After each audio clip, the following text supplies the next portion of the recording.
আসসালামু আলাইকুম, শুভ সকাল। আজকে নতুন একটা আপনারা এটা হলো আমাদের নিদ্রাপাড়া এলাকা, নিদ্রাপাড়া মুরাদনগর। এখানে প্রতিটা নিয়ম দেওয়া হয়েছে। রাত 12টার পর গাড়ি নিয়ে এদিকে ঢুকতে পারবেন না।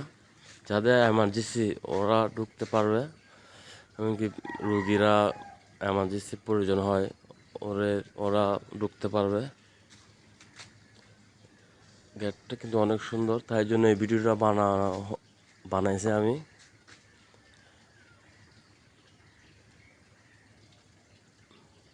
আমার আইডিয়া এটা ৮০-৯০ হাজার টাকা খরচ হয়েছে। আপনাদের আইডিয়াতে কমেন্টে জানাবেন কত টাকা খরচ হতে পারে।